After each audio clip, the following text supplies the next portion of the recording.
গল্পের নাম হৃদমাঝারে তুমি ছিলে। লেখনীতে কায়ানাত আফরিন। গল্পের দ্বিতীয় পর্ব। নিজের মুখে আচমকা কেউ কেক ছুঁড়ে মারায় প্রথমে স্তব্ধ হয়ে গিয়েছিল আয়াত।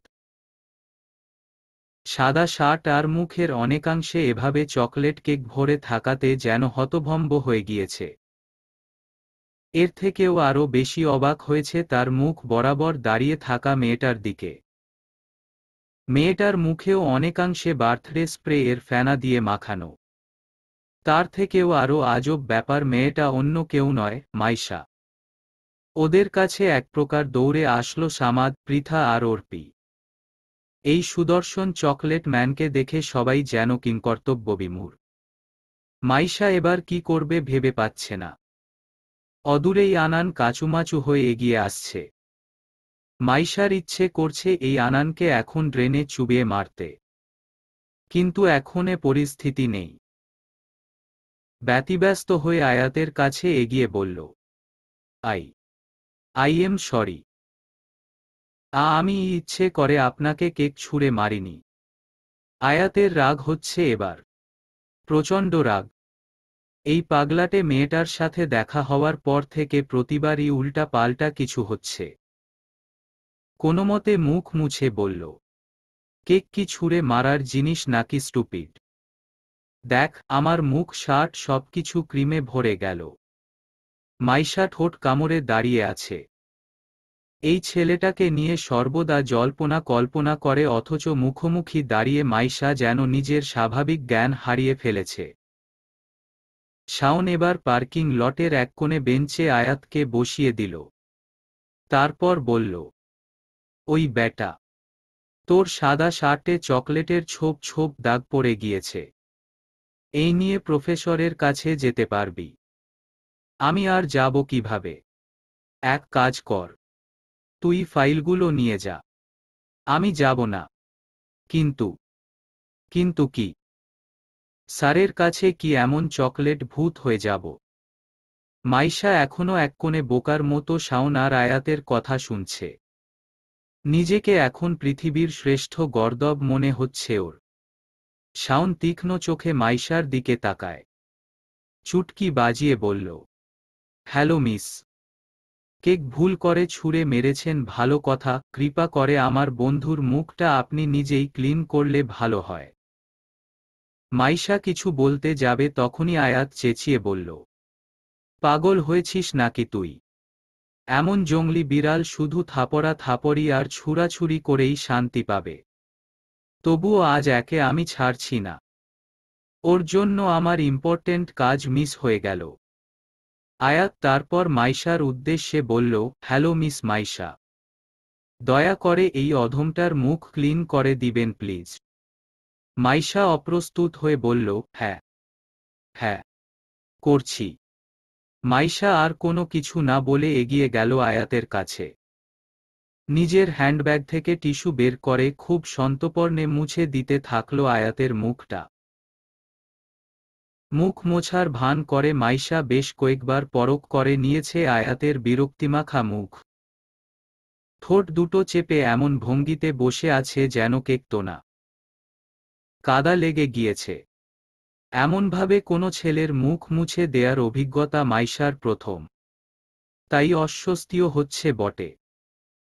তবে আড়াল করে রেখেছে একটা স্মিত হাসি। মিরাকেল হলেও আয়াতের সাথে দেখা হওয়াতে মাইশার ভালো লাগছে। আয়াত এবার বলল, কি হলো? কাজ হয়নি?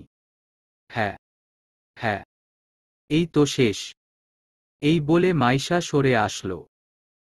আয়াত নিজের বাইকের ব্যাক মিররে চেহারাটা একবার পরখ করে নিল যে সবকিছু ঠিক আছে কিনা। মাইশা এক কোণে মাথা নিচু করে দাঁড়িয়ে আছে। আয়াত গম্ভীরস্বরে বলল, ইস, মুখটা কেমন আঠা আঠা হয়ে আছে। আজ আবার গোসল করতে হবে। অর্পি এবার মাইশার কাছে এগিয়ে বলল, আরও ছুঁড়ে মার কেক। ভাগ্যিস উনি ওই হিসেবে কিছুই বলেনি।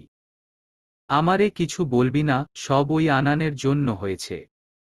কুত্তাটায় সরে গেল কেন? আজ যদি ওর জায়গা মতো ব্যথা না দিছি। মাইশা আয়াতের মোহনীয় কণ্ঠ শুনে হুঁশ ফিরল মাইশার। এই প্রথম আয়াত ওকে নাম ধরে সম্বোধন করেছে, তাই ফতাফত করে উত্তর দিয়ে বলল, জি বলুন। আয়াত ঠোঁট কামড়ে এগিয়ে আসলো মাইশার দিকে। মাথায় যে কোনো ভয়ঙ্কর পরিকল্পনা চলছে তা ভালোমতই বোঝা যাচ্ছে। মাইশার কৌতূহল আচমকা নিভে গেল। যতই হোক, এই অসভ্যটারে নিয়ে কোনো ভরসা নেই। আয়াত তুখর কণ্ঠে বলল, তোমায় কি শাস্তি দেয়া যায় বলো তো? আয়াতের ঠোঁটের কোণে বাঁকা হাসি। মাইশা ফ্যালফ্যাল করে তাকিয়ে থাকল কিছুক্ষণ সেই হাসিটার দিকে। তারপর শুকনো ঢোক গিলে বলল, আমি তো সরি বলেছি। তারপর আবার কি শাস্তি? আয়াত পকেটে হাত ঢুকিয়ে বলে উঠল, ইউ নো হোয়াট? তুমি ভারী ডেঞ্জারাস মেয়ে। আমার মুখে তুমি কেক ছুঁড়ে মেরেছ আর আমি কিছুই বলবো না, এটা তুমি ভাবলে কি করে? আমি কি ইচ্ছে করে করেছি? আয়াত মাইশার মুখের কাছাকাছি এগিয়ে বলল, আমি কেন মানব? তুমি তো আমাকে সহ্যই করতে পারো না। আর তাই বোধ হয় তুমি। মাইশা কপাল কুঁচকে ফেলে। ছেলেটা যে ওকে এখন রাগাতে চাইছে মাইশা তা ভালোই অনুধাবন করতে পেরেছে। তো বলুন আমায় কি করতে হবে? দাঁতে দাঁত চেপে বলল মাইশা। আয়াত হাসে, স্বাভাবিক ভঙ্গিমায় বলে, আমার শার্ট যেহেতু তুমি নষ্ট করেছ তো তোমাকেই সাফ করতে হবে। মাইশার চোখ ছানা বড়া হয়ে যায়। অবাক প্রসন্ন হয়ে বলল, হোয়াট? আমি কেন আপনার শার্ট ধুতে যাব? আমাকে নিজের বউ পাইছেন নাকি? তোমার মতো জংলি বিড়ালরে বউ বানালে ছেলেদের জীবন খামচিময় হয়ে যাবে। আর শার্ট কি নিজের বউরে দিয়ে কেউ ধোয়ায় নাকি? মাঝে মাঝে তো কাজের লোকদের দিয়েও। কথাটা বলেই আয়াত ঠোঁট টিপে হাসে। মাইশা চোখ রাঙানি দিয়ে বলল, আমি এসব কিছুই করব না। এত কথা না বাড়িয়ে আমার সাথে সামনে চলো।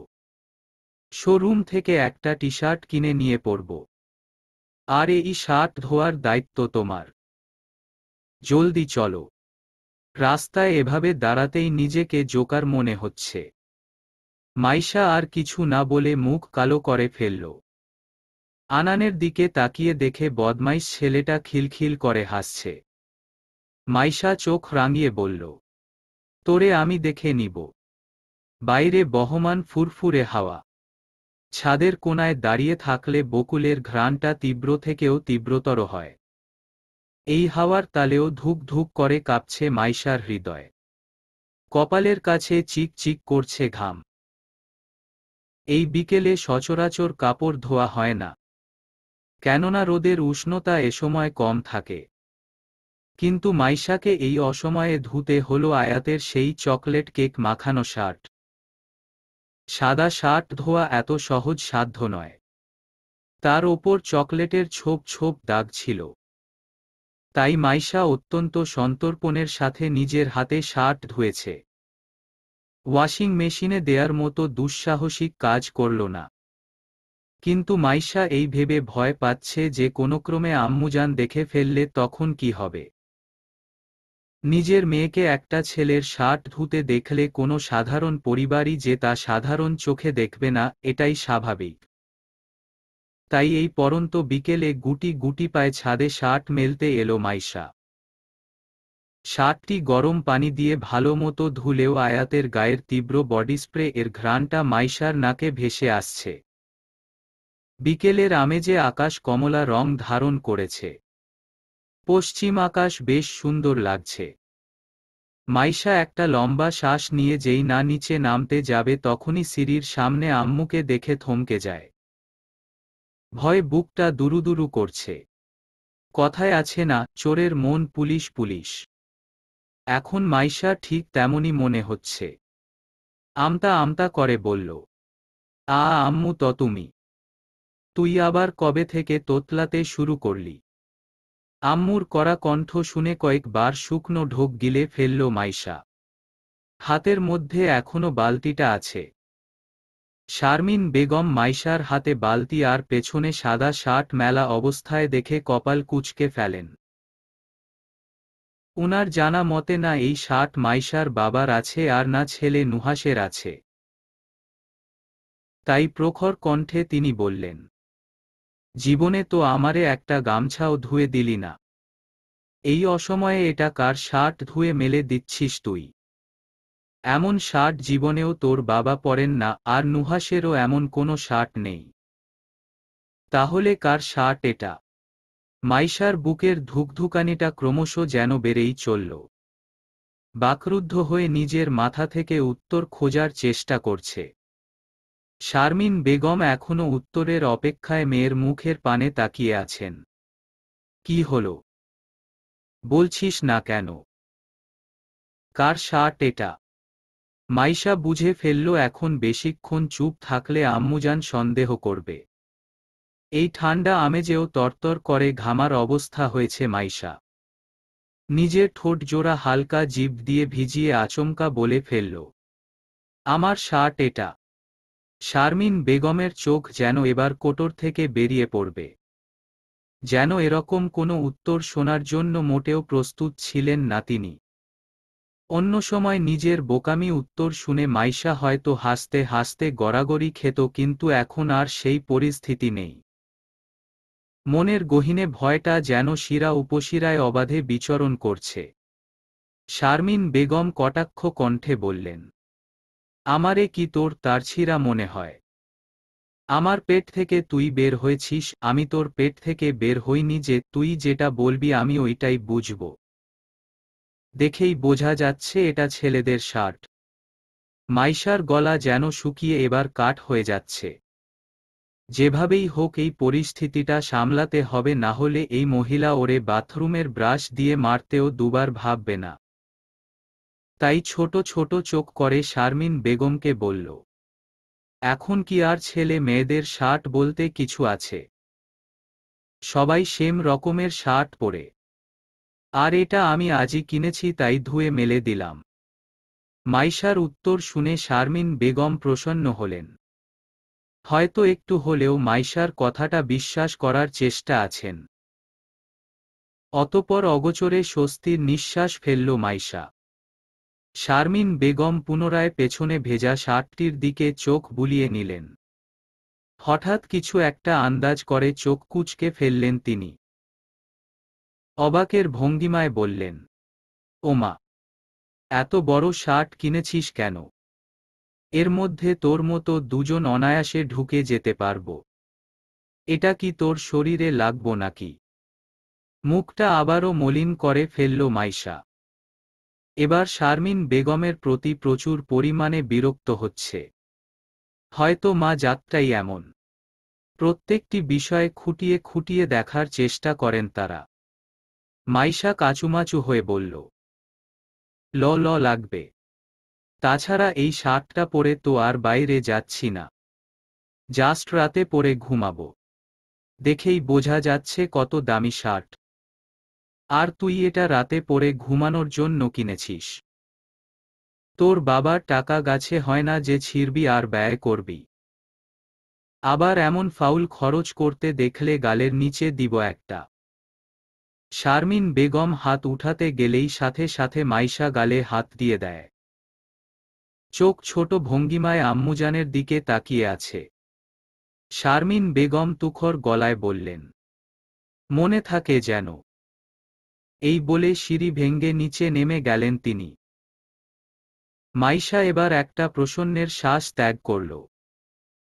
এতক্ষণ শারমিন বেগমের উপস্থিতিতে বুকে যেন কেউ পাথর চাপা দিয়ে রেখেছিল। মনে মনে ওই আরহাম আয়াতকে কয়েকটা গালি দিয়ে দিল। এই শার্টটা এতক্ষণ নিজের বলে দাবি করাতে নিজেরই বেশ লজ্জা লাগছে। ইস, এই শার্টটির মতো যদি মানুষটিকেও নিজের বলে দাবি করতে পারত। বাবা আর নুহাশ ভাইয়ের সাথে কিছুক্ষণ কথা বলে বিছানায় গা এলিয়ে দিল মাইশা। দক্ষিণ পাশের জানালাটি খোলা থাকায় বাতাসের ধাক্কায় পর্দাটি বারবার উড়ে চলছে। পর্দাটি বারবার সরে গেলেই দেখা যায় পাশের বাড়ির নীরা নামের মেয়েটিকে বই পড়ার ভঙ্গিতে। সামনে মেডিকেলের ভর্তি পরীক্ষা দিবে বলে এখন থেকেই তোড়জোড় শুরু করেছে। মাইশা সেদিকে কিছুক্ষণ তাকিয়ে জানালার ঠাই লাগিয়ে দিল। মেয়েটার উচ্চস্বরে বায়োলজির প্রতিটা পড়া শুনতে শুনতে কান যেন ঝালাপালা হয়ে গিয়েছে। এদিকে মোবাইলেও একটু পরপর অর্পি কল করে যাচ্ছে। মাইশা জানে অর্পি কল করছে আগামীকাল ওর সাথে বসুন্ধরায় যাওয়ার জন্য। কিন্তু এই প্রিয় বান্ধবীটিকে না বলার ক্ষমতা মাইশার হয়তো নেই বলে ফোন তুলছে না। তবুও শেষমেশ অনেকটা বিরক্ত হয়েই কলটা ধরে বলল, হ্যালো মাইশু, কখন থেকে তোকে কল করছি, ফোন ধরছিস না কেন? কারণ আমি জানি তুই কি জন্য কল দিয়েছিস। আমি জানতাম মাইশু তুই আমার মনের সব কথা বুঝোস। Love you. তোর লাভ ইউ জিলাপির সাথে রাখো। আমি কাল বসুন্ধরায় যাব না। কিন্তু কেন? সারাদিন কেনাকাটা করতে থাকিস তুই, আর তোর জন্য পায়ে ফোসকা পড়ে আমার আন্টিকে নবল তোর বিয়ে ঠিক করতে। তারপর হানিমুন না করে জামাইয়ের সাথে মার্কেটে পীড়িত করিস। থমথমে গলায় বলে ফেলল মাইশা। ওপাশে অর্পি মুখ ভার করে রেখেছে। তারপর ভারী কণ্ঠে বলল, তুই আমার সাথে এটা করতে পারলি তো পারবো না কেন? এক কাজ কর, ওই আনান কুত্তাটারে নিয়া যা। কাল যেন ও সারাদিন আমার চোখের সামনে না আসে। ওর জন্য আমি আজ আয়াত ভাইয়ের শার্ট ধুতে গিয়ে আম্মুর কাছে ঝাড়ি খেয়েছি। আচ্ছা পরে কথা হবে। কিন্তু অর্পির কথা শেষ হতে না হতেই ফোন কেটে দিল মাইশা। মাথাটা এখন প্রচণ্ড ভার হয়ে আছে। ব্যথা কমানোর জন্য একটা নাপা খাওয়ার খুব প্রয়োজন। আগামীকাল ভার্সিটির সামনে ক্যাফেতে আয়াতের সাথে দেখা করতে হবে। তাই ওষুধ খেয়ে জলদি ঘুমিয়ে পড়ল মাইশা। রোদের তেজস্ক্রিয়তায় চারিপাশ উত্তপ্ত। বাতাসের আনাগোনা থাকলেও এ যেন উষ্ণ বাতাসের ছড়াছড়ি। ভার্সিটির সামনে সচরাচর জ্যাম কম থাকলেও আজ জ্যামের চাপে মানুষ যেন সব জায়গায় উপচে পড়েছে। অর্পি আর আনান গিয়েছে বসুন্ধরা শপিং কমপ্লেক্সে। পৃথা আর সামাদের নিব্বা নিব্বি জুটি যে কই ঘুরে বেড়াচ্ছে তা মাইশার অজানা। ক্যাফেতে এসির হাওয়ায় মাইশা স্ট্রবেরি শেকে স্ট্র নাড়িয়ে চলছে আনমনে। অপেক্ষা করছে গতকালকের সাদা শার্ট পরিহিতা সেই মোহনীয় ছেলেটার জন্য। অল্প ব্যবধানেই অপেক্ষার অবসান ঘটে মাইশার। আয়াত প্রবেশ করছে। আয়াত ঢুকতেই মাইশা স্বাভাবিক হয়ে বসে। মাইশার পরনে বেগুনি রঙের কুর্তি আর গ্রে জিন্স। গলায় জিন্সের সাথে ম্যাচ করে একটা স্কার্ফ পেঁচিয়ে নিয়েছে। বাম হাতে চিকন ব্ল্যাক বেল্টের একটা ঘড়ি। উজ্জ্বল শ্যামবর্ণের এই মেয়েটাকে দেখতে অপসরী না থাকলেও সুন্দর লাগছে। আয়াত মাইশাকে দেখে মুচকি হেসে সেদিকে এগিয়ে গেল। নীল শার্টটি ঘামের জন্য শরীরের সাথে একটু লেপ্টে আছে। আজকের তাপমাত্রা হঠাৎ করে এতটাই বেড়ে গিয়েছে যে সবারই একই অবস্থা। আয়াত মাইশার বিপরীত পাশে সিটে হেলান দিয়ে বসে পড়ল। শার্টের কলার ধরে গায়ের আটশাট অবস্থাকে একটু ঢিল করে নিল। রোদের তাপে গাল মুখ লাল হয়ে আছে। কপালের কাছে জমে আছে মৃদু ঘাম। মাইশা কিছুক্ষণ মোহনীয় চোখে সেদিকে তাকিয়েছিল। তৎক্ষণাৎ ওর ধ্যান ভাঙ্গে আয়াতের কণ্ঠে। কেমন আছো মিস? আলহামদুলিল্লাহ। আপনি? দেখে কি মনে হয়? বাইরে যেই গরম। তান্দুরি চিকেন হয়ে ক্যাফেতে ঢুকেছি। ঠোঁটে বিদ্রূপ হাসি ফুটে উঠল মাইশা। রোদের উত্তাপে মুখমণ্ডল লাল হয়ে যাওয়াতে দেখতে তান্দুরি চিকেনই মনে হচ্ছে। মাইশা স্ট্রবেরি শেক একটু খেয়ে বলে উঠল, তো কোথা থেকে এলেন? বাংলা মোটর থেকে। রেডিও স্টেশনে গিয়েছিলাম। আপনার শো কি সন্ধ্যায় থাকে না? আমি তো আর শো করতে যাইনি। কিছু কাজ ছিল। মাইশা মলিন গলায় বলল। ওহ। মাইশা এবার একটা ব্যাগ এগিয়ে দিল আয়াতের কাছে। তারপর বলল, আপনার শাস্তি সম্পন্ন করেছি, দেখে নিন। আয়াত হেসে দিল মাইশার কথা শুনে। হাসলে ছেলেটার চোখগুলো কেমন যেন ছোট ছোট হয়ে যায়। দেখতে সুন্দর লাগে। আয়াত ঠোঁটজোড়া হালকা নাড়িয়ে বলল, থ্যাংক ইউ। তো কোনো ঝামেলা হয়নি তো? হয়নি মানে? কত বড় ঝামেলায় পড়েছি জানেন? আমার আম্মু দেখে ফেলেছে। কি বলেছ তুমি? আয়াত অবাক কণ্ঠে বলল, আমার শার্ট বলেছি। চোখ ছোট ছোট করে বলে ফেলল মাইশা। আয়াত উদ্ভ্রান্তের মতো ওর দিকে তাকিয়ে থাকল কিছুক্ষণ। পরবর্তীতে হাসি দমাতে না পেরে হো হো করে হেসে ফেলল সে। মাইশা ভ্রু কুঁচকিয়ে ফেলল আয়াতের এহেন কাণ্ডে। সিরিয়াসলি? আমার শার্টটিকে তুমি নিজের বলেছ? সাইজ দেখেছ শার্টের? এটা আমারই অনেক বড় হয়। গতকাল গরম ছিল বিধায় ঢিলেঢালা শার্ট পরে এসেছিলাম। আর তুমি বলেছ এটা তোমার। আমি আর তুমি অনায়াসেই এই শার্টটায় ঢুকে যেতে পারব। অপ্রস্তুত হয়ে পড়ল মাইশা আয়াতের শেষ কথা শুনে। নিজেকে হঠাৎ আয়াতের সাথে কল্পনা করতেই মুখে অদ্ভুত রং ধারণ করেছে। তবে আয়াত স্বাভাবিক। বরং মাইশার অপ্রস্তুত দৃশ্যপট দেখে অগোচরেই মুচকি হাসল সে। মাইশা মিহি কণ্ঠে বলল, তো আমি কি করতাম? আম্মু যদি সত্যটা জানত তবে আমায় এত মারত যে আপনি আর আমি মিলে গুণে শেষ করতে পারব না। আয়াত আবারও সশব্দে হেসে ওঠে। আয়াতের এই সুন্দর হাসিটার মায় মাইশা পড়তে চাচ্ছে না বিধায় বিরক্তির ভঙ্গি নিয়ে আয়াতের মুখপানে তাকাল। আয়াত এবার হাসি থামিয়ে টেবিলে একটু ঝুঁকে মাইশার মুখের কাছে নিজের মুখ নিয়ে নেয়। মাইশা তখন যেন মিয়ে গেল। হঠাৎ আয়াতের কাছে আসাটাতে কোনো প্রতিক্রিয়া করতে পারল না মাইশা। আয়াত এবার বলল, যেহেতু আর মার খাওনি তাই আর গুনতে হবে না। তাই নেক্সট টাইম যা করবে বুঝে শুনে করবে। মনে করো না যে তুমি আমায় কি কি উপাধি দিয়েছিলে তা ভুলে গিয়েছি। এখন থেকে তোমায় এত জ্বালাবো যে কল্পনায়ও এই আরহাম আয়াতের অস্তিত্ব খুঁজবে। তাছাড়া এখন থেকে আমাদের তো প্রতিদিনই দেখা হচ্ছে। Good bye. এই বলে আয়াত চলে গেল নিঃশব্দে। মাইশা এখনো একই জায়গায় বসে থাকল। আয়াতের কথাগুলো বুঝে উঠতে সময় নিতে হলো ওর। এই ছেলে কি আর জানে যে আয়াতের বিরক্ত করার আগেই মাইশা একে নিয়ে কল্পনা করা শুরু করেছে। কল্পনাতেও খুঁজে বেড়াচ্ছে এই ছেলেটার অস্তিত্ব। আয়াত আসলেই বেশ অদ্ভুত চরিত্রের মানুষ। পুরো শরীরটাই যেন সৌন্দর্য, মোহনীয়তা আর রহস্যে ঘেরা। দৃষ্টি নামিয়ে নিচের ঠোঁটটি গভীরভাবে চেপে ধরল মাইশা। বুকের ধুকধুকানি ক্রমশ যেন বেড়েই চলছে। আর বাড়বেই না বা কেন? নিজের কল্পনার পুরুষকে হুট করে যদি কেউ নিজের ক্লাসে দেখে ফেলে সেক্ষেত্রে এমন হওয়াটা অস্বাভাবিক কিছু নয়। আনান, অর্পি, সামাদ, পৃথা সবাই ক্লাসে বসে শফিক স্যারের পাশে দাঁড়ানো শাওন আর আরহাম আয়াতের দিকে ফ্যালফ্যাল করে তাকিয়ে আছে। এমনকি বাকি স্টুডেন্টরাও।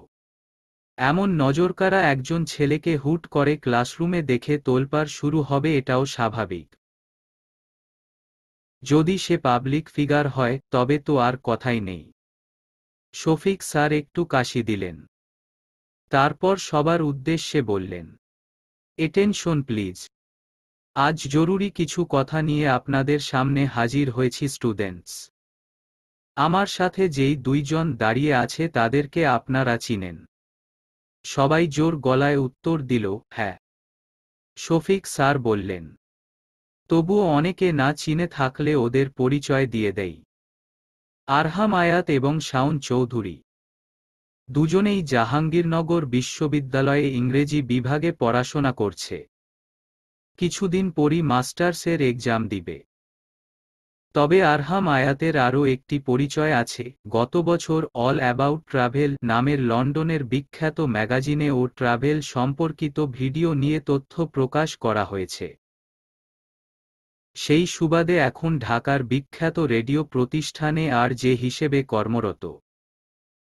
আর ওর সকল কাজের ব্যাকগ্রাউন্ড হেল্পার হলো শাওন। ভিডিও এডিট থেকে শুরু করে ও ট্রাভেল পার্টনার হিসেবে কম জনপ্রিয় নয়। শাওনের দিকে তাকিয়ে বলল, ঠিক বললাম তো? জি স্যার। শাওন মুচকি হেসে জবাব দিল। মাইশা কিছুটা শঙ্কা নিয়ে ওদের দিকে তাকাল। অনুভূতি, আবেগ, পরিস্থিতি সবকিছু মাথায় যেন তালগোল পাকিয়ে ফেলছে। আয়াত এখানে কি করছে এটাই ওর বোধগম্যে যেন এলো না। শফিক স্যার এবার বললেন, আগামী সপ্তাহে জাহাঙ্গীরনগর বিশ্ববিদ্যালয়ে একটি ফেস্ট এর আয়োজন করা হবে। আর আমাদের নিমন্ত্রণ করা হয়েছে সেই অনুষ্ঠানে। তাই সেখানের অনুষ্ঠান পরিচালনার জন্য প্রত্যেক ডিপার্টমেন্ট থেকে একজন স্বেচ্ছাসেবীকে নেওয়া হবে। তোমরা কেউ কি ইচ্ছুক? পুরো ক্লাস নীরব। এর মধ্যে একজন ছেলে বলল, কিন্তু স্যার আমাদের গাইড কে করবে? প্রত্যেক ডিপার্টমেন্টেই জাহাঙ্গীরনগর ভার্সিটির দুজন সিনিয়র স্টুডেন্টকে তত্ত্বাবধানে দেয়া হবে। তোমাদের ডিপার্টমেন্টেও তেমনি ওরা দুইজন গাইডে থাকবে। অবাকের রেশটি আরও বিস্তৃতভাবে দেখা গেল মাইশার চোখে মুখে। স্যারের কথাগুলো যেন কোনোক্রমেই মেনে নিতে পারছে না। আয়াতের সাথে এভাবে মিরাকেলের মতো বারবার দেখা হয়ে যাওয়াটা যেন মাথার ওপর দিয়ে যাচ্ছে মাইশার। স্যার আবারও বললেন, তোমাদের মধ্যে উপস্থাপনা ভালোমতো কে করতে পারে? স্যার এই প্রশ্ন করার সাথে সাথে জুটি বেঁধে সবাই বলে ফেলল মাইশার নাম। কেননা ভার্সিটির প্রথম বছর থেকে এই পর্যন্ত অত্যন্ত নিপুণতার সাথে এই দায়িত্ব বেশ ভালোমতো পালন করেছে ও। কিন্তু আজ মাইশা যেন আয়াতের মুখোমুখি এসে বোকা বনে গিয়েছে। নিজের নাম সবার মুখে এভাবে নূপুরের মতো বেজে ওঠাতে অস্বস্তি নিয়ে তাকালো সবার দিকে। এক পলক আয়াতের দিকেও চোখ বুলিয়ে নিল। কিন্তু আয়াত নির্বিকার। ঠোঁট দুটো চেপে এমনভাবে দাঁড়িয়ে আছে যেন এই সময় মাইশার দিকে মোহনীয় দৃষ্টিতে তাকালে বড় সড় কোনো রাষ্ট্রদ্রোহী হয়ে যাবে। শফিক স্যার মাইশার উদ্দেশ্যে বলল, আপনি অবশ্যই যুক্ত হবেন মিস মাইশা। আপনার উপস্থাপনার দক্ষতা ভালো। মাইশা আমতা আমতা করে বলল, কিন্তু স্যার আমি ইচ্ছুক না। কেন, জানতে পারি? শফিক স্যারের ভারাক্রান্ত কণ্ঠ। মাইশা মিহি গলায় বলল, এভাবেই। কারণ না বললে তো হবে না। আপনার উপস্থাপনার গুণ আছে। তাহলে কাজে লাগাতে চাচ্ছেন না কেন? আমি এ ব্যাপারে কোনো না শুনব না। আর কিছু বলবেন? No sir. আর কেউ যদি স্বেচ্ছাসেবী হতে ইচ্ছুক হও তবে ভার্সিটির অডিটোরিয়াম রুমে যাও। সেখানে তোমাদের কাজ বুঝিয়ে দেয়া হবে। ইচ্ছুক সবাই একে একে ক্লাস থেকে বের হওয়া শুরু করল। এমনকি মাইশাও। আর চোখে একবার আয়াতকে দেখে নিল মাইশা। আয়াত শাওনের সাথে কোনো গুরুত্বপূর্ণ আলাপনে মশগুল আছে। মাইশা যতবারই চায় আয়াত থেকে দূরে থাকতে ঠিক ততবারই যেন পরিস্থিতি আয়াতের সাথে পরিচয় করে দিতে থাকল। সময়ের তালে ক্রমশই তা যেন গভীর থেকে গভীরতর হচ্ছে। অডিটোরিয়ামে ছটফট করে এদিক ওদিক বিচরণ করছে মাইশা। উদ্দেশ্য শাওন আর আয়াতের সাথে দুদণ্ড কথা বলা। অডিটোরিয়ামে রীতিমতো 15-20 জনের ভিড় হয়ে গিয়েছে, কিন্তু ওই মহান দুই গুণধর ব্যক্তির কোনো হদিস নেই। সেই যে টিচার্স রুমে ঢুকেছে আর বের হলো না। আনান ক্যাবলার মতো স্যান্ডউইচ খেতে খেতে একবার মাইশার দিকে তাকাচ্ছে তো একবার ওর দৃষ্টি অনুসরণ করে অডিটোরিয়ামের দরজার দিকে তাকাচ্ছে। মেয়েটাকে এতটা অস্থির হয়ে দেখে এবার আনান বলে ফেলল, কি হইছে তোর? এভাবে শুয়োপোকার মতো ছটফট করছিস কেন? লুইচ্চার বদনাটার জন্য, বিড়বিড়িয়ে বলে ফেলল মাইশা। আনান অপ্রস্তুত হয়ে বলল, কি বললি? মানে আয়াত ভাইয়ের জন্য ওয়েট করছিলাম। কেন? আবারও চর দিবি নাকি? আনানের কথায় বিরক্ত হল মাইশা। এই শালা হারামিটা সবসময়ই মাইশার মুডটা নষ্ট করার জন্যই উঠে পড়ে থাকে। প্রসন্ন গলায় বলল, না রে, আমি উপস্থাপনা করব না এটা বলার জন্য। ওদের কথার মাঝেই কাগজপত্র নিয়ে ছুটে চলে এলো আয়াত আর শাওন। সবাই তো রীতিমতো হা করে তাকিয়ে আছে সেদিকে। আয়াতের ফরমাল গেটআপটা এক কথায় মারাত্মক। তাই বলে শাওনকেও কম সুন্দর দেখাচ্ছে না। যদিও শাওনের তুলনায় আয়াতের গায়ের রং কিছুটা চাপা, তবুও দুজনের সৌন্দর্যই রীতিমতো যেন প্রতিযোগিতায় ছুটে চলছে। মাইশাও বেক্কলের মতো সেই দৃশ্যে ডুবে যেতে মগ্ন। কোনোরকম নিজের মাথাটা ঘুরিয়ে নিয়ে আশেপাশে তাকিয়ে দেখল সব মেয়েরাই যে যার জায়গায় হ্যাং মেরে দাঁড়িয়ে আছে। অক্ষিকোটর থেকে চোখ যেন এবার উপচে ফ্লোরে পড়ে যাবে।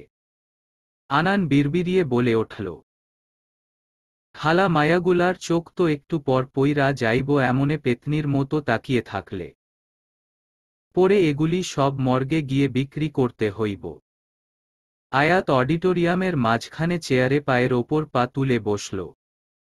এক পলক সবার দিকে চোখ বুলিয়ে বলল, একে একে সবাই লাইনে দাঁড়াও, তোমাদের কাজ বুঝিয়ে দেয়া হবে। আয়াত এমনভাবে কথাটি বলল যেন মাইশা যে এতক্ষণ ক্যাবলার মতো ওর দিকে তাকিয়ে ছিল সেদিকে ওর কোনো নজর নেই। ছেলেটার অ্যাটিটিউড দেখে মাইশার মাথা চক্কর দিয়ে উঠল। এমনিতে তো মাইশাকে কম জ্বালায়নি, এবার অ্যাটিটিউডের জ্বালায় যেন মাইশা পাগল বনে যাচ্ছে। এদিকে আনান রীতিমতো মাইশাকে গুতিয়েই চলছে। তাই এবার আনানের হাতে খামচি দিয়ে বলে উঠল, কি হইছে তোর? মাথায় কি গাঞ্জা ঢুকাইছস তুই? একটু আগে না কইলি আয়াত ভাইরে না বলবি কাজের জন্য, এখন পায়ে গিট্টু লাগাইয়া রাখছস কেন? মাইশা বিড়বিড়িয়ে বলল, তাই তো। ব্যাগটা কোনোরকম কাঁধে চেপে দ্রুত পায়ে এগিয়ে গেল আয়াতের দিকে। অ্যারোগেন্ট এই ছেলেটা শাওনের সাথে কথাবার্তা চালিয়ে সবাইকে কাজ বুঝিয়ে দিতে মগ্ন। আহা কি মারাত্মক ওর ভাবভঙ্গি! মাইশা আবারও যেন ঘোরে পড়ে গেল। এই ছেলেটাকে এত মনে ধরে কেন ওর? আয়াতের পাশে দাঁড়ানো শাওনও তো কম সুন্দর নয়। আনান কমেডি কিং হলেও ওর সৌন্দর্যও মেয়েকে ভাবুক করে তুলবে। তবে আয়াতকে নিয়ে ওর মনে এত কল্পনা কেন? কল্পনাটা পানি দিয়ে গিলে ফেলল মাইশা। এই পাবলিক ফিগারের সৌন্দর্যের মায় পড়া যাবে না। ছেলেটাকে না দেখে রেডিওতে জাস্ট ওর কণ্ঠ শুনেই হাজার মেয়েরা মরিয়া হয়ে গিয়েছে, সেদিকে মাইশা তো জাস্ট তুচ্ছ বিন্দু। মন আর প্রাণকে জোর করে বোঝাল, আয়াত জাস্ট একটা অ্যাক্সিডেন্ট, অন্য কিছু না। হালকা পায়ে ওদের সামনে দাঁড়ালো মাইশা। শাওন তা দেখে হেসে বলল, আরে মাইশা নাকি? দেখ আয়াত, সকাল সকাল তোরে চর মারতে চলে এসেছে। ওরে বলে দিও আমি কোনো জংলি বিড়াল রে কোলে তুলি নাই। আয়াত নির্বিকার ভাবে মাইশার দিকে না তাকিয়ে বলে ফেলল। শাওন আর আয়াতের কথোপকথন শুনে মাইশা শুকনো ঢোক গিলে। দুইটাই বদমাইশের হাড্ডি, না জানি কি পরিকল্পনা করছে। আয়াত আবার বলল, তো এভাবে দৌড়ে আসছিলে কেন? কুকুর তাড়া দিয়েছিল নাকি? আয়াতের ঠোঁট নাড়ানোটা অদ্ভুত সম্মোহনীতে ফেলে দিল মাইশাকে। এতক্ষণের সব পরিকল্পনা মাথায় তালগোল পাকিয়ে ফেলছে। দ্রুত নিঃশ্বাস ফেলে মাইশা তৎক্ষণাৎ বলল, আমি উপস্থাপনা করব না।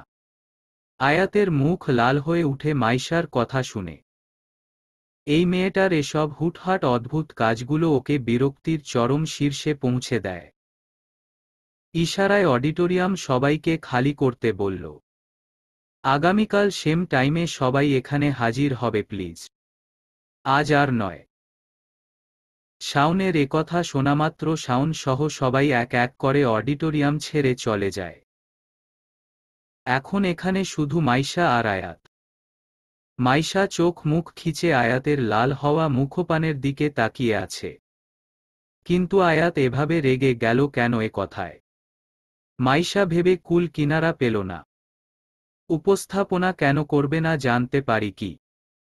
ঠোঁট দুটো হালকা নাড়িয়ে বলে ফেলল আয়াত। মাইশা এবার ঘরে চলে গিয়েছে।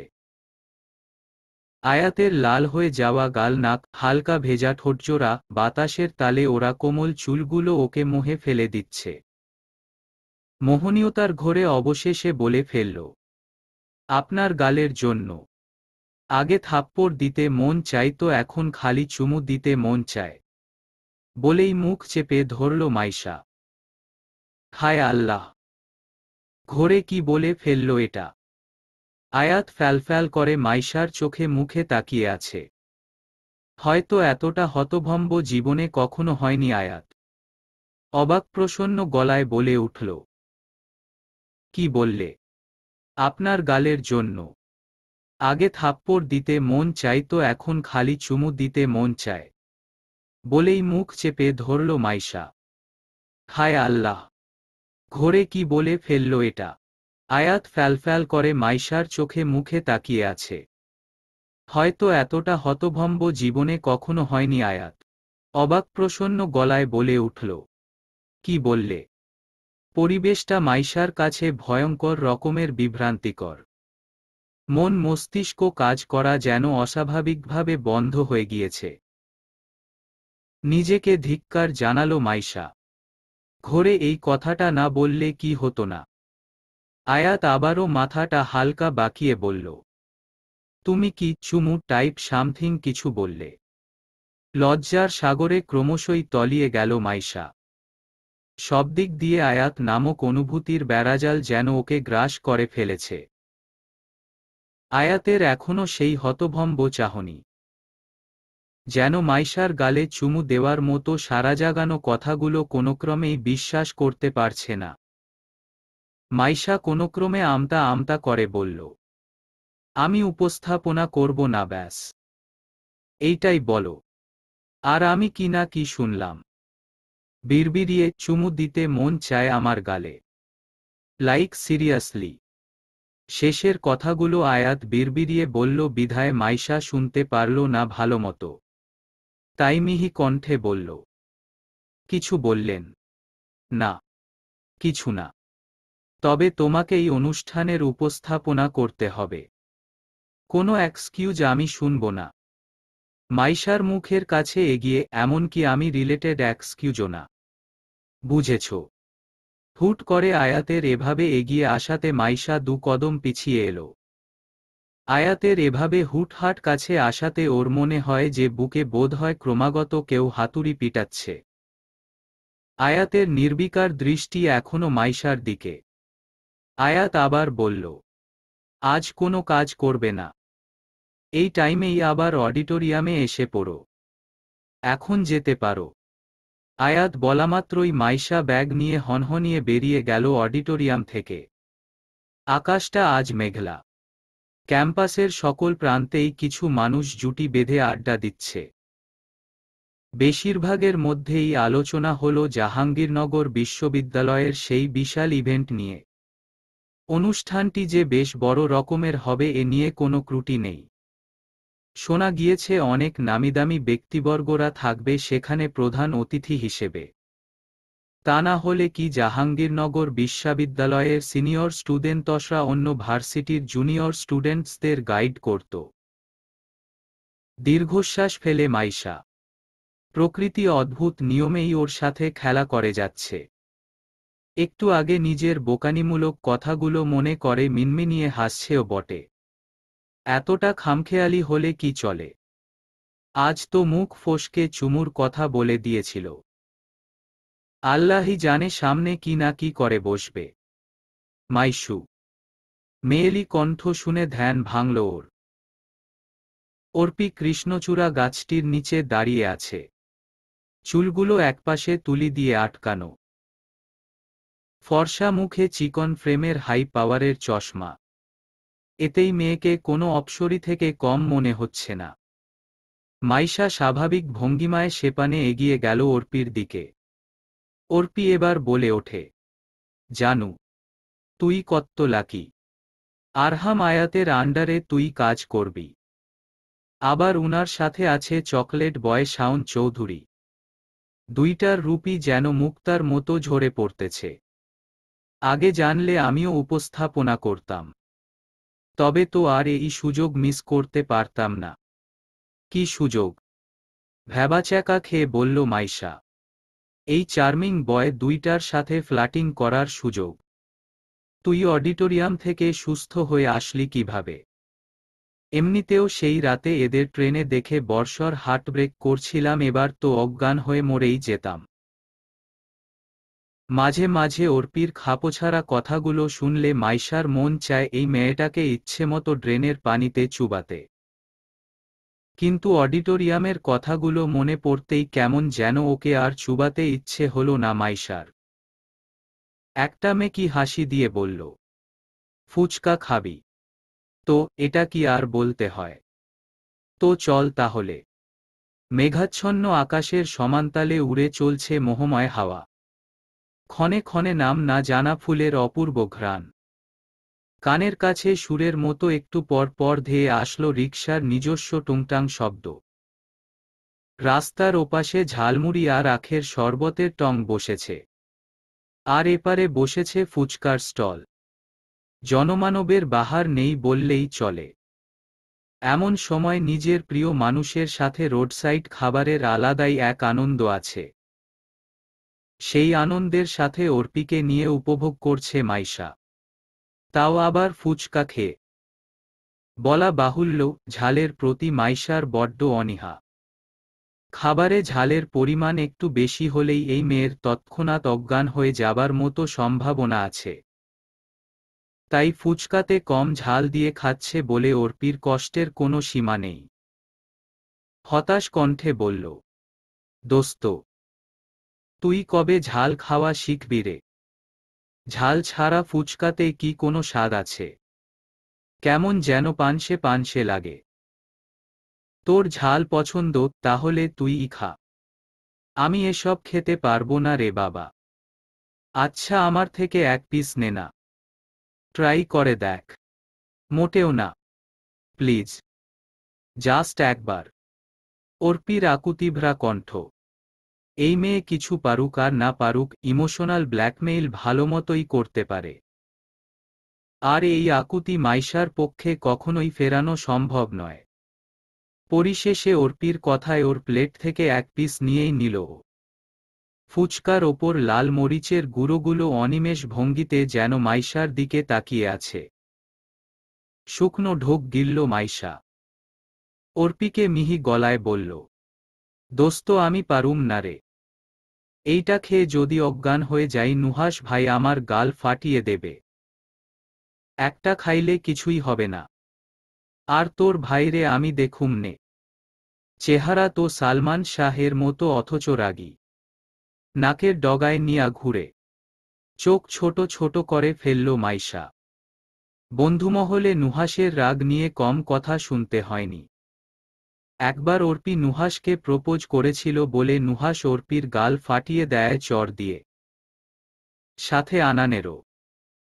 কারণ আনানি অর্পিকে এই ডেয়ার দিয়েছিল। তখন থেকেই মাইশার বড় ভাই নুহাস যেন ওদের চিরশত্রু।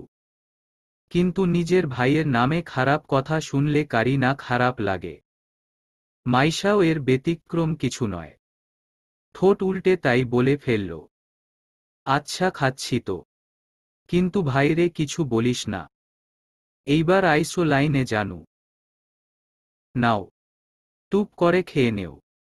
মাইশা এবার চোখ বন্ধ করে নিল। খাওয়ার আগে বলল, বিসমিল্লাহ। ফুচকাটা মুখে নেওয়ার 4 সেকেন্ডের মধ্যেই মরিচের গুঁড়া নিজের কাজ শুরু করে দিয়েছে। কান থেকে ক্রমাগত যেন গরম ধোঁয়া বের হলো মাইশার। ফুচকাটা আসলেই প্রচণ্ড রকমের ঝাল। কোনো রকম ফোপাতে ফোপাতে মাইশা বলল, পানি দে অর্পি। পানি তো নেই, ফট করে বলে ফেলল অর্পি। মাইশার এখন গলা ছেড়ে কাঁদতে মন চাচ্ছে। কোনোমতে নিজের রাগ সংযত করে বলল, ঝাল ফুচকা খাস কুত্তা, অথচ পানি খাস না। পানি তো কখনো দরকার পড়ে না রে। কাঁচুমাচু স্বরে বলল অর্পি। এদিকে একটি ফুচকা খেয়েই কাহিল অবস্থা মাইশার। আশেপাশে তেমন দোকানও নেই। আর ফুচকার দোকানের সেই পানি মাইশা কখনোই খায় না। একই গ্লাসে না ধুয়ে সবাই পানি খায়, ব্যাপারটা বিশ্রী বটে। হঠাৎই মাইশার মুখের কাছে কেউ পানি এগিয়ে দিল। পুরুষালী কণ্ঠে শোনা গেল, পানিটা খেয়ে নাও। ঠান্ডা পানির বোতল দেখে মাইশা বাঘিনীর মতো বোতলটি ছিনিয়ে ঢকঢক করে পানি খেতে লাগল। উদ্দেশ্য একটাই, মুখের ঝালভাবটা কমাতে হবে। বেশ কিছুক্ষণ পরেই স্বাভাবিক হতে থাকল। মুখ দিয়ে ক্রমাগত শ্বাস নিচ্ছে আর ছাড়ছে। এদিকে ঝালভাবটা কমে গেলেও পুরোপুরি কমেনি। মাইশা উদ্দেশ্যহীনভাবে আগন্তুকের কাছে ধন্যবাদ জানাতে গিয়েই দাঁড়িয়ে যায়। কেননা আগন্তুকটা আয়াত ছিল। সরু চোখের নির্লিপ্ততা চাহিনি নিক্ষেপ করেছে এই ঝালভিতু মাইশার দিকে। একটা বিদ্রূপ হাসি দিয়ে আয়াত বলল, ঝাল যখন খেতে পারো না তবে খেতে গিয়েছিলে কেন? একটু খেয়েই হাউ মাউ কাউ কাউ অবস্থা। হাউ মাউ কাউ কাউ অবস্থা নামে বাংলা অভিধানে আদৌ কোনো শব্দ রয়েছে কিনা মাইশার অজানা। এতক্ষণ ঝালের জন্য যে মরি মরি অবস্থা ছিল আয়াতের আগমনে আর অদ্ভুত সব কথাবার্তায় তা আরও বিস্তৃত রূপ ধারণ করেছে। কোনোমতে লম্বা শ্বাস নিয়ে মাইশা বলল, আমার খেতে ইচ্ছে করেছে, হয়েছে। বিরক্তির সহিত উত্তর দিল আয়াতকে। ভ্রুকুচকে ফেলল আয়াত। মেয়েটার ঝালে কাহিল রূপেও তেজ যেন বিন্দুমাত্র কমেনি। তা দেখে আয়াত হেসে ফেলল সশব্দে। হাসিটিতে বিদ্রূপের রেশ থাকলেও এমন তোলপাড় করে দেওয়া হাসি দেখলে যে কেউ বিমোহিত হতে বাধ্য। বাতাসের তালে আসা চুলগুলো হাত দিয়ে পেছনে সরিয়ে আয়াত অপার্থিব কণ্ঠে বলল, তোমার উদ্ভট সব কাণ্ড দেখে না হেসে পারি না মাইশা। আমাদের দেখার সূচনা থেকে এই পর্যন্ত তুমি যে সব কাণ্ড ঘটিয়েছ তা আর নাই বা বললাম। কিন্তু এখন ঝাল খেতে না পেরেও ঝাল খেয়েছ। কারণটা আমি একটু আন্দাজ করতে পেরেছি। হকচকিয়ে যায় মাইশা। ঠোঁট দুটো অদ্ভুতভাবে তীর তীর করে কাঁপছে। অর্পি এখন এই ত্রিসীমানায় নেই। কারণ আয়াত ইশারায় চলে যেতে বলেছে ওকে। মাইশা মিনমিনিয়ে আয়াতকে বলল, কি আন্দাজ করতে পেরেছেন? আয়াত ঠোঁট কামড়ে কোনোমতে হাসি দমিয়ে সিরিয়াস হওয়ার ভাব নিল। তবে ঠোঁটের কোলে এখনো সেই স্মিত হাসি ঝুলে রয়েছে। ফুচকাওয়ালাকে নিজের মানিব্যাগ থেকে টাকা দিয়ে মাইশার সন্নিকটে এগিয়ে এলো আয়াত। কিন্তু মাইশার পা জোড়া আবদ্ধ রাস্তার কনক্রিটের ঢালে। আয়াত এবার মাইশার কানের কাছে ফিসফিসিয়ে বলল, আমার গালে চুমু দিতে পারছো না বলে সেই দুঃখ দূর করার জন্য এখানে অর্পির সাথে ফুচকা খেতে এসেছ। ঠিক বললাম তো। তবে আমার মনে হয় তোমার হাতের চর খাওয়ার চেয়ে তোমার চুমুটাই আমার গালের জন্য পারফেক্ট। বিস্ফোরিত নয়নে মাইশা এবার তাকালো আয়াতের দিকে। আয়াত ততক্ষণে মাইশার কানের কাছ থেকে ঠোঁট সরিয়ে একটা চোখ টিপ দিয়ে দিল। ভরকে যায় মাইশা। মন মস্তিষ্ক স্নায়ু সর্বত্রই যেন চলছে অনুভূতির জোয়ার। এগুলো কি তবে আয়াতের লাগামহীন কথার জন্য? তবে তো একদিন এই কথার স্রোতে তলিয়ে যেতে হবে মাইশাকে। ইস, কি নির্লজ্জ এই আয়াত। মাইশার কটাক্ষ স্বরে বলল, সাধে কি আপনারে আর লুইচ্চার বদনা বলি? কি আবোল তাবোল বলছেন এসব? আমি বললে দোষ আর তুমি ভাবলে দোষ না। আয়াতের সপ্রতিভ চাহনিতে মিয়ে গেল মাইশা। এই ছেলের সাথে কথায় পেরে ওঠা ওটাও সহজ নয় যতটা মাইশা আনান, সামাদ, পৃথা বা অর্পির সাথে পারে। মাইশা আর কোনো প্রতিউত্তর না দিয়ে পানির বোতলটি আয়াতের হাতে রাখল। মিনমিনিয়ে বলে উঠল, এই নিন আপনার পানির বোতল আর ধন্যবাদ। আমি বাসায় চলে যাব। দেরি হয়ে যাচ্ছে। এই ভরদুপুরে রিকশা কোথায় পাবে তুমি? সেটা আপনার না দেখলেও চলবে। আমি গেলাম। কোনোরকম ভাবনার জালে উত্তর দিয়ে বড় বড় পা ফেলে চলে গেল মাইশা। এই আয়াতের সামনে আর 1 সেকেন্ড দাঁড়ানো মানেই লজ্জার ছায়াছবিতে হারিয়ে যাওয়া। আয়াত হেসে ফেলল আনমনে। এক হাত দিয়ে চুলগুলো আবারও পেছনে ঠেলে দিয়ে বলে উঠল, পাগল একটা। মেঘাচ্ছন্ন আকাশে তুমুল গতিতে ছুটে চলছে ছাই রঙের কুণ্ডলী পাকানো মেঘের স্তর। সূর্যের তেজস্ক্রিয় রশ্মি ছুটি নিয়ে যেন মামার বাড়িতে চলে গিয়েছে। প্রকৃতিতে শীতল শীতল ভাব থাকলেও মাইশার কাছে মনে হচ্ছে ভ্যাপাসা গরম। এত সুন্দর আবহাওয়ার মাঝেও রাস্তায় কোনো রিকশা না পাওয়াতে স্পষ্ট মুখশ্রীতে দেখা গিয়েছে বিরক্তির রেশ।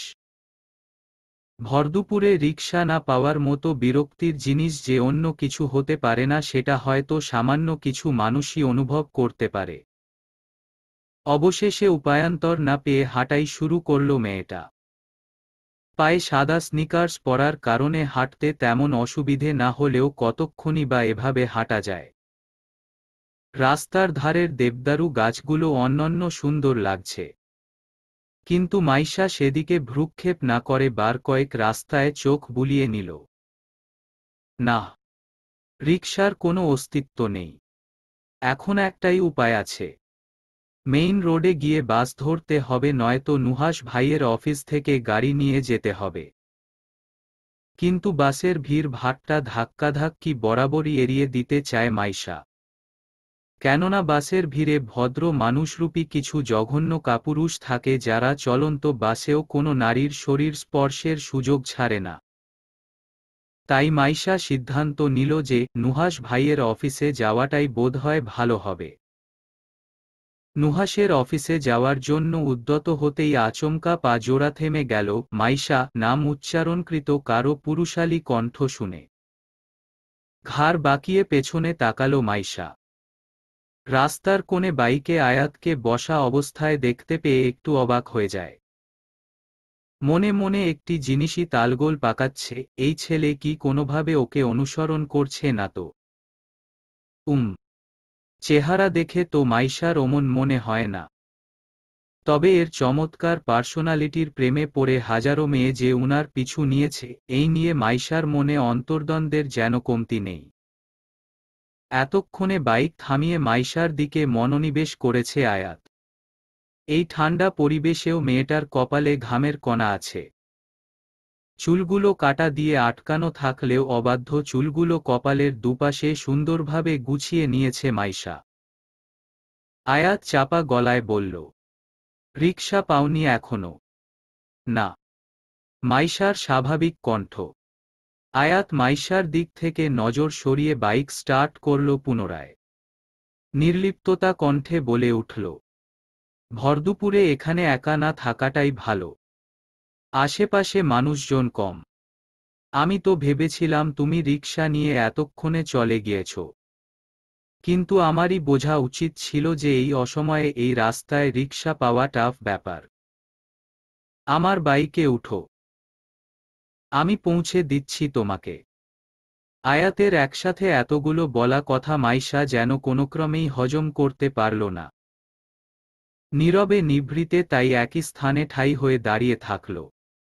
আয়াত ওকে স্থিরভাবে দাঁড়ানো অবস্থায় দেখে ভ্রু কুঁচকে ফেলে বিরক্তির স্বরে বলল, এভাবে দাঁড়িয়ে আছো কেন? বাইকে বসতে বলেছি।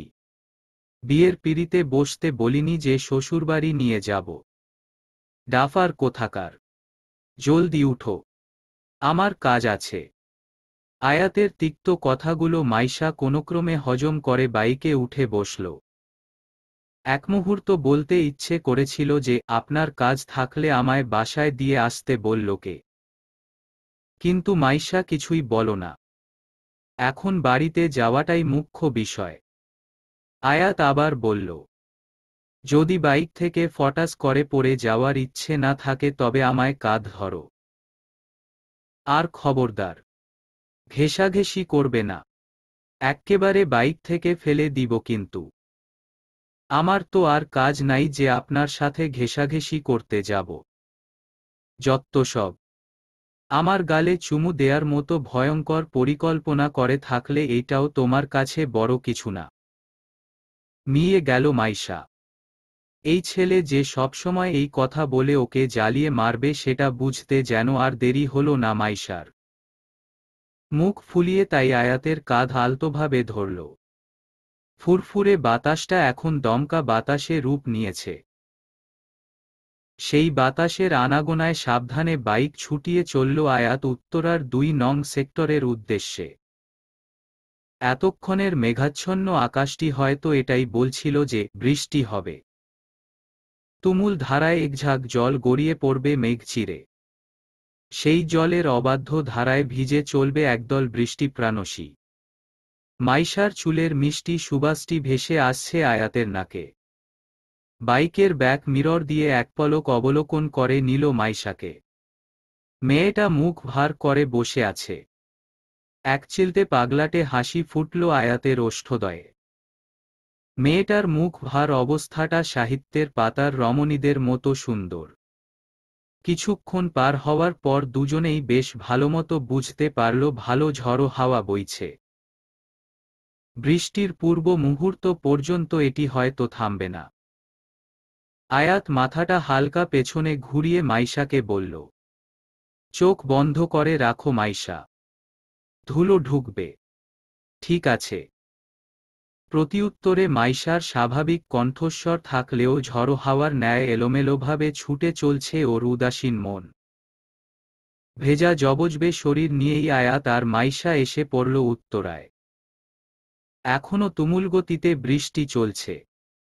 এই সময় চাইলে দুজনেই পারত কোনো একটি জায়গায় বৃষ্টি থামার জন্য অপেক্ষা করতে, কিন্তু কেউ চায়নি সেটা।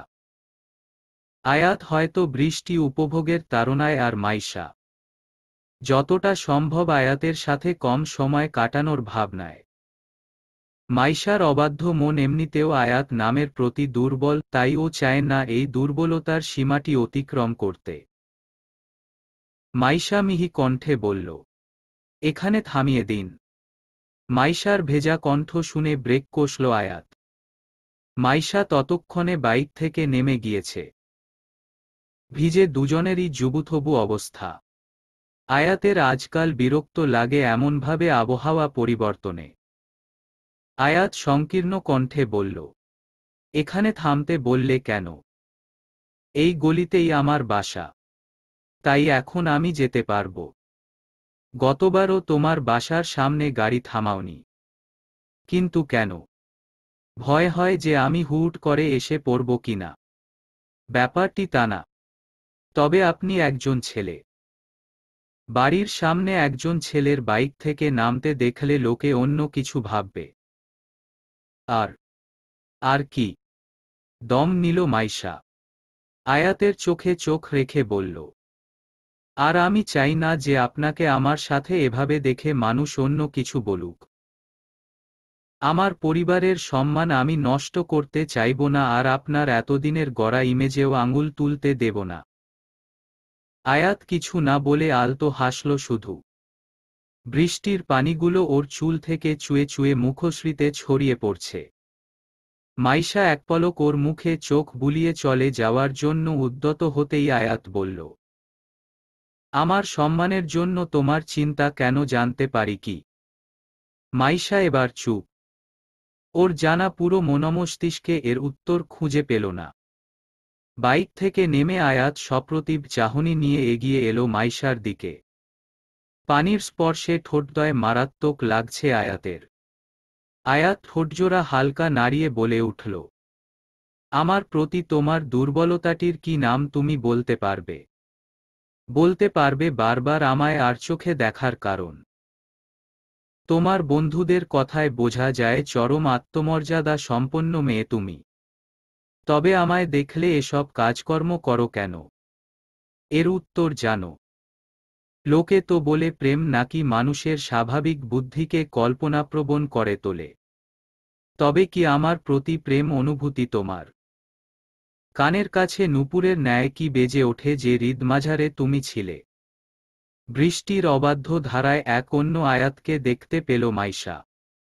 এ যেন এক তৃষ্ণার্ত প্রেমিক পুরুষ। এই প্রখর চাহনি এড়ানো সম্ভব নয় মাইশার পক্ষে। চুপটি করে তাই আয়াতের বুকে মিশে ঠায় হয়ে দাঁড়িয়ে রইল। পঞ্চগড়ের সেই রাতের মতো অনুভব করতে থাকল আয়াতের দেহের নেশাজরানো ঘ্রাণ। এভাবে কতক্ষণ পার হয়ে গিয়েছিলে তা জানে না দুজনে। দুজনের প্রাণপাখি অনুভব করছে একে অপরের নীরব বাকশূন্য ছোঁয়া। তবে এতক্ষণ ঘরে থাকা মাইশার স্নায়ু হুট করে যেন সক্রিয় হতে শুরু করল। মাইশা বুঝতে পারছে এভাবে আয়াতের বুকে মিশে থাকাটা অন্যায়, ঘোরতর অন্যায়। এভাবে একজন পরপুরুষের সান্নিধ্যে থাকাটা ওর পরিবার শিক্ষা দেয়নি। আর না কখনো এই আরহাম আয়াতের সাথে ওর সম্পর্কের কোনো সমাপ্তি থাকবে। আয়াতের বুকে জোরালো এক ধাক্কা দিয়ে মাইশা সরে এলো ওর থেকে। ঘটনাচক্রে 2 কদম পিছিয়ে গেল আয়াত। চোখের চাউনি আগের মতোই দৃঢ় মাইশার মুখমণ্ডলে আবদ্ধ। তবে মাইশার শরীর কাঁপছে এক অজানা উত্তেজনায়, আতঙ্কে। আশপাশে মাথা ঘুরিয়ে পরখ করে নিল যে কেউ ওদের দেখেছে কিনা।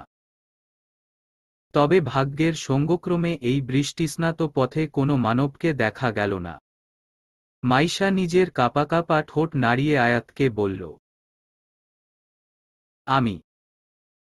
আমি গেলাম। এখানে আর এক মুহূর্ত অপেক্ষা করল না মাইশা। দ্রুত হেঁটে বলতে গেলে এক প্রকার দৌড়েই বাড়ির দিকে রওনা হল। বৃষ্টির গতি কমেছে মৃদুভাবে। জানালা দিয়ে এখনো বাতাসের দাপটে বৃষ্টির বিন্দু বিন্দু কণা ঘরের ভেতরে ঢোকে টেবিলে থাকা বইগুলোকে আংশিক ভিজিয়ে দিতে মগ্ন। মাথার ওপরের স্থির ফ্যানটির দিকে একমনে তাকিয়ে আছে মাইশা। গোসলের জন্য চুলের পানি দিয়ে ভিজে যাচ্ছে সবুজ কভারে আবৃত কোমল বালিশ। মনে পড়ছে আয়াতের সেই আবেগ মিশ্রিত কথা। আচ্ছা, আয়াত কি মজা করছিল নাকি কোনো দেবভূত ধরেছিল? নাহলে যেই মেয়ের সাথে পরিচয়টি হয়েছিল এক তুমুল ঝগড়া দিয়ে, সেই মেয়ের অনুভূতি নিয়ে ছেলেটা এত গভীরভাবে ভাবছে কেন? এমনিতেও কিছুক্ষণ আগে আম্মুর করা ধমক খেয়েছে বৃষ্টিতে এভাবে ভিজে আসার কারণে। তাই রুম থেকেও বের হওয়া যাচ্ছে না আয়াতের ঘোর লাগা কথোপকথন ভোলার জন্য। হঠাৎ দরজা খোলার আওয়াজে ধ্যান ভাঙল ওর। নুহাশ ভাইয়া দাঁড়িয়ে আছে। মাইশা উঠে বসে একটা মলিন হাসির সহিত বলল, ভাইয়া, আসো। নুহাশ সরাসরি অফিস থেকে জামাকাপড় না পাল্টেই মাইশার ঘরে এসেছে। তাই চেহারা খানিকটা দুর্বল। এই দুর্বল মুখশ্রীতেও এক প্রকার স্নিগ্ধতা আছে। গলা টাইটি হালকা ঢিল দিয়ে ঘরে প্রবেশ করতে করতে বলল, কিরে মাইশা, আম্মু বলল তুই নাকি বৃষ্টিতে ভিজে এসেছিস। কেন বলো তো? এমনিতেও দুদিন ঠান্ডা পানি খেলে তোর মাথা ধরে যায়। তবে এই অবেলায় বৃষ্টিতে ভিজতে গেলি কেন? আসলে ভাইয়া, রাস্তায় রিকশা না পাওয়ার জন্য। মাইশাকে থামিয়ে বলল, না পাওয়ার জন্য মানে? তুই কি অত দূর থেকে হেঁটে হেঁটে এসেছিস? তা কেন আসব? আমি তো বাইকে। এতটুকু বলেই মুখে হাত দিল মাইশা। সর্বনাশ হয়ে গিয়েছে। মুখ ফসকে কেন যে বাইকের কথাটা বের করল। নুহাশের ভ্রু কুঁচকে এলো মাইশার কথা শুনে। অবাক স্বরে বলল, বাইকে মানে? তুই বাইকে এসেছিস? কার সাথে? এবার কি বলবে মাইশা? এমনিতেও ভার্সিটিতে এত ছেলেবন্ধু আছে বিধায় আম্মুর কটূক্তির কোনো শেষ নেই। আর এবার আয়াতের নাম বললে পঞ্চগড়ের সেই দেখা থেকে শুরু করে সব বলতে হবে, যা মাইশা মোটেও কাউকে বলতে চাচ্ছে না। ইনিয়ে বিনিয়ে তাই বলল, আনানের সাথে। চোখে রাগী ভাব ফুটে উঠল নুহাশের। ঠোঁট দুটো চেপে মাইশার কথায় বিরক্তির ভঙ্গি প্রকাশ করেছে। বিক্ষোভ সুরে বলল, ওই আনান শয়তানটার সাথে এসেছিস? বাপ রে বাপ, জীবনে অনেক ছেলে দেখেছি কিন্তু ওর মতো গবেট শয়তান জীবনেও দেখিনি। কেমন বন্ধু তোর? বৃষ্টি পড়ছিল এক জায়গায়, বাইক থামিয়ে ক্যাফেতে বা দোকানে তোর সাথে ঢুকে গেলেই পারত। কিন্তু ওই মহাশয়ের পুচকে মাথায় তো এই বোধটি কখনোই ঢুকবে না। সাথে তোর মাথাটাও খেয়েছে। কাঁচুমাচু করে মাইশা বসে থাকল। মাইশা। নুহাশ এদিকে রাগে ফোঁস ফোঁস করছে। তা কেনই বা করবে না? আনান যে পুরাই একটা খাপোছাড়া স্বভাবের, এটা সবাই জানে। এর আগে আনান অর্পিকে দিয়ে নুহাশকে প্রপোজ করিয়েছিল বিধায় অর্পি আর আনানকে কি ঠাসিয়েই না চর মারল নুহাশ। এরপর থেকেই সবাই নুহাশের সামনে ভয়ে দাঁড়াতেই চায় না। নীরবতা কাটিয়ে নুহাশ বলল, ওই হারামখোরটারে কল দে। শুকনো ঢোক গিলল মাইশা। ভয়ার্ত কণ্ঠে বলল, কেন? আমি কল দিতে বলেছি না। কল দে। নুহাশের কথায় স্পষ্ট তেজের আভাস। মাইশার মুখ শুকিয়ে যাচ্ছে। যদি ভাইয়া আনানকে বাইকের কথা বললে আনান না করে তবে তো। আর ভাবতে পারল না মাইশা। মনে মনে আয়াতুল কুরসি পড়তে পড়তে আনানকে কল দিল। নুহাশ বলল, স্পিকার অন কর। করছি। 2-3 বার রিং হওয়ার পর কল রিসিভ করল আনান। ঘুমু ঘুমু কণ্ঠে বলে ফেলল, এই অসময়ে কল দিলি কেন মাইশা? কি সুন্দর স্বপ্ন দেখতাছিলাম। বউ বৃষ্টি বাদলা দিনে আমারে খিচুড়ি খাওয়ায়। নুহাশ বলছি। হুড়মুড়িয়ে খাট থেকে উঠে বসল আনান। ভুল শুনল না তো? হতভম্ব গলায় বলল, কে? নুহাশ। আনানের গায়ে রীতিমতো হিম ধরে গিয়েছে। এমনিতেও নুহাশকে আনান জমের মতো ভয় পায়। আবার মাইশার কলে নুহাশের কণ্ঠ পেয়ে আরও যেন মুখ কালো হয়ে গিয়েছে। আনান বলে উঠল, আসসালামু আলাইকুম ভাই। কোনো দরকারে কল দিয়েছেন? আপনার সিম থেকে আমার নাম্বারে মিস কল দিলেই তো পারতেন। আমি ছুটে চলে আসতাম। তোমারে দিয়ে কাজ যেদিন করাবো সেদিন বুঝে নিবা যে এই দুনিয়ায় সব ভালো কাজের মানুষ মরে গিয়েছে। এবার আসল কথায় আসি। কবে ঠিক হবে তুমি? আনান অপর পাশে বোকার মতো হেসে পড়ল। আমি ঠিক হব কবে মানে? আমি তো সবসময় ঠিক আছি। বলতে গেলে পয়দা থেকেই ঠিক। তাই তো আন্টিরা আমায়। আনানের প্যাচাল শুনে বিরক্ত হয়ে গেল নুহাশ। আনানকে থামিয়ে বলল, আমার চর খাওয়ার ইচ্ছে জেগেছে। না তো। তা জাগবে কেন? মলিন সুরে গালে হাত দিয়ে আনান কথাটি বলল। নুহাশ এবার বলল, তাহলে আল্লাহর ওয়াস্তে থামো আর আমারে কথা বলতে দাও। জি ঠিক আছে। তপ্ত নিঃশ্বাস ফেলে বলল, মাইশাকে এভাবে কাকভেজা করে বাসায় এনেছো কেন? মাইশার বুক এবার দুরুদুরু করতে থাকল। না জানি আনান কি উত্তর দিবে। এদিকে আনানও প্রশ্নবিদ্ধ হয়ে আছে। যেন নুহাশের কথার আগামাথা কিছুই বুঝেনি। আনান একটা বোকাসুলভ হাসি দিয়ে বলল, বুঝলাম না নুহাশ ভাই। আপনার আদরের বোনকে আমি কেন কাকভেজা করে বাসায় দিয়ে আসব? নুহাশ কিছু বলতে যাবে তার আগেই মাইশা আনানকে বলল, তুই বুঝলি না বেটা। ভাইয়া বলল যে আমি তোর বাইকে করে ভার্সিটি থেকে বাসায় আসলাম না। তো বৃষ্টি পড়াতে ভিজে ভিজে কেন আসলাম? আনান বাকশূন্য হয়ে পড়ল। হয়তো কিছুটা আন্দাজ করতে পেরেছে যে মাইশা ওর নাম করে কোনো একটা বড় সত্য লুকানোর প্রচেষ্টায় আছে। তাই আনান আমতা আমতা করে মাইশার কথায় সায় দিল। ব্যাস। নুহাশকে আর পায় কে?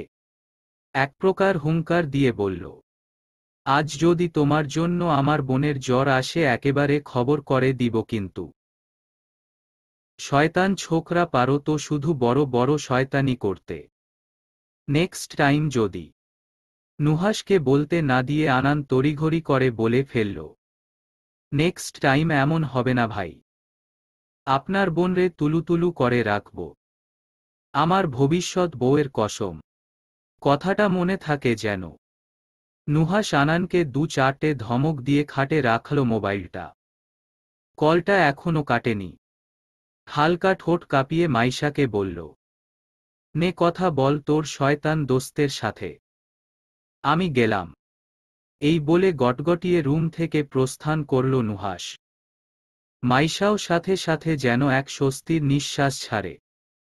ভয়, ত্রাস, উদ্বিগ্নতা এতক্ষণ সবকিছুর ভিড়ে হারিয়ে ফেলেছিল নিজেকে। মোবাইলটা নিয়ে আনানের উদ্দেশ্যে বলল, থ্যাংক ইউ দোস্ত, আজ তোর জন্য বড়জোর বেঁচে গেলাম। তোর থ্যাংক ইউ তোর পুটলির মধ্যে রাখো, হারামখোর কোথাকার। আমারে ছাড়া আর কারো নাম তুই পাইলি না। দে দে, যত্ত ইচ্ছে গালি দে, আজ আমি আর কিছু বলমু না। সেটা বলবি কেন? তোর বজ্জাত ভাই যে আমারে 2-4টা রামধমক দিয়ে গেল তখন ও তো কিছু বলবি না? খালায় রাগ সবসময় বস্তা নিয়া ঘুরে। আচ্ছা হইছে, আর আমার ভাইয়ের বদনাম করতে লাগব না। কল রাখলাম। আচ্ছা। কিন্তু কি হয়েছিল রে? মুখ মলিন করে ফেলল মাইশা। আয়াতের কথাগুলো অদ্ভুতভাবে কানে বেজে চলছে। মিহি কণ্ঠে মাইশা এজন্য বলল, কাল ভার্সিটিতে বলছি। এখন তাহলে রাখলাম।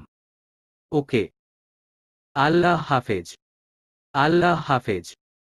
মোবাইলটা উদাসীন ভঙ্গিতে টেবিলে রেখে পুনরায় খাটে শুয়ে পড়ল মাইশা। অনুভূতিতে জর্জরিত হয়ে সবকিছু কেমন যেন গোলমেলে মনে হচ্ছে। আয়াতের সেই মোহনীয় গলায় সেই বলা কথাগুলো কি আদৌ সত্যি, নাকি শুধুমাত্র মোহ? ইস, এই জীবনটি যদি সাহিত্যের পাতার মতো সরল থাকত। গতকাল যেমন ঝুমিয়ে বৃষ্টি নেমেছিল, আজ তেমনই প্রখর গরম। ক্যাম্পাসের সর্বত্র রোদ্দুরে ঠা ঠা করছে। ক্লাস শেষ করে নির্বিকার চিত্তে মাইশা এগোতে থাকল অডিটোরিয়ামের দিকে। আজ সেখানে ছোটখাটো একটা মিটিং হবে জাহাঙ্গীরনগর বিশ্ববিদ্যালয়ের ইভেন্টে যাদের দায়িত্ব পড়েছে তাদের নিয়ে। তবুও মাইশার মনে অবাধে খেলা করছে কিছু অবাধ্য আবেগ, যার হয়তো কোনো নামকরণ নেই। আয়াতকে দেখলেও যে মাইশা প্রবল অস্বস্তিতে পড়ে যাবে, মাইশার এ নিয়েও যেন কোনো দ্বিধা নেই। খানিকটা বিভ্রান্ত হয়েই অবশেষে অডিটোরিয়ামে প্রবেশ করল মাইশা। আশেপাশে বহুসংখ্যক ডিপার্টমেন্টের মানুষের সমন্বয়ে পরিবেশটা কেমন যেন গমগম করছে। ঠিক অদূরেই ব্যস্ত ভঙ্গিতে শাওনের সাথে এদিক ওদিক বিচরণ করতে দেখা গেল আয়াতকে। আজ ছেলেটা একটা বেগুনি টি শার্ট পরেছে। গরমের জন্য কপালের কাছে দেখা গেল বিন্দু বিন্দু ঘাম। হঠাৎ শাওনের ডাকে ধ্যান ভাঙল মাইশার। ইশারায় শাওন মাইশাকে টেবিলের সামনে আসতে বলছে। খানিকটা দ্বিধা নিয়েই মাইশা সেদিকে এগুলো। বিনয়ের ভঙ্গিতেই শাওনকে বলল, কেমন আছেন ভাইয়া? এই প্রশ্নের উত্তর শুনে সে বলল, কেমন আর থাকবো, এমন কাজের চাপে কি আর ভালো থাকতে পারি বলো? আমাদেরকে তো সবাই বিনা বেতনের কর্মচারী পেয়েছে। আয়াত এদিকে না থাকলেও মাইশার দিকে ভ্রুক্ষেপ না করে তিতির সাথে গুরুত্বপূর্ণ আলাপনে মশগুল আছে। মাইশা আয়াতের দিকে এক নজর চোখ বুলিয়ে সেখান থেকে সরে নিজের কাজে চলে গেল। মূলত পুরো ইভেন্টের উপস্থাপনার দায়িত্ব নিয়েছে মাইশা আর অন্য ডিপার্টমেন্টের একজন স্টুডেন্ট। আয়াত আর চোখে বারবার সেই ছেলেটিকে আর মাইশাকে কথা বলতে দেখছে। এক প্রকার হেসে হেসেই কথা বলছে তারা দুজন। আয়াত সেখানে গিয়ে ধমকের সুরে বলল, এখানে কি হাসাহাসি করার জন্য তোমাদের দুজনকে নিয়ে আসা হয়েছে নাকি? আয়াতের চোখে মুখে স্পষ্ট রাগ আর গাম্ভীর্য দুটোই ফুটে উঠেছে।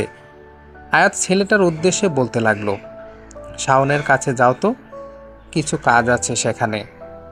ছেলেটা চলে যেতেই আয়াত রাগী দৃষ্টিতে মাইশার দিকে তাকালো, কিন্তু মাইশা নির্বিকার, যেন আয়াতের রাগী দৃষ্টি ওর কাছে কোনো বিষয়ই না। আয়াত এবার দাঁতে দাঁত চেপে বলতে লাগলো, এত হাসি পাচ্ছিল ওই ছেলেটার কথা শুনে তোমার? তো কি বলেছে আমিও একটু শুনি। আপনি শুনবেন কেন আমাদের কথা? এটা আমার আর ওই ছেলেটার পার্সোনাল ম্যাটার ছিল। আয়াতের এবার যেন রাগের সীমা অতিক্রম হয়ে যাচ্ছে। এতটা ইগনোরেন্স কখনোই কোনো মেয়ের কাছ থেকে আয়াত পায়নি, যতটা না এই বজ্জাত মেয়েটা ওকে জ্বালিয়েছে। গতকাল হুট করে ওকে ধাক্কা দিয়ে চলে যাওয়াতে মনে যে রাগটা পুষে রেখেছিল, যেন এখন সেটা আগ্নেয়গিরির মতো উপচে পড়ছে। সবার দৃষ্টি উপেক্ষা করে আয়াত মাইশার একটা হাত চেপে অডিটোরিয়ামের একেবারে জনশূন্য কোণায় নিয়ে আসলো। মাইশা ঘটনাক্রমে খানিকটা স্তব্ধ হয়ে গিয়েছে। মাইশার কাছাকাছি এসে একটা বাঁকা হাসি হাসলো আয়াত। মনে চলছে হয়তো কোনো শয়তানি পরিকল্পনা। মাইশার কানের কাছে হালকা ঝুঁকে এলো আয়াত। আয়াত চাইলেও পেছাতে পারল না, কারণ পেছনের দেয়ালের সাথে মিশে আছে সে। আয়াত এবার মাইশার কানের লতিতে ঠোঁট ছুঁয়ে মিনমিনিয়ে বলতে লাগলো, তুমি জিনিসটা না একেবারেই অন্যরকম। হুট করে রাগ, দুঃখ, হাসি, তামাশা সব পাগল করে দেয় আমাকে। তো তোমার হাসিটা অন্যদের কেন্দ্র করে কেন হবে বলো তো? তোমার পার্সোনাল ম্যাটার জাস্ট আমি, বুঝলে মাইশু পাখি? অন্য কেউ না। চলবে।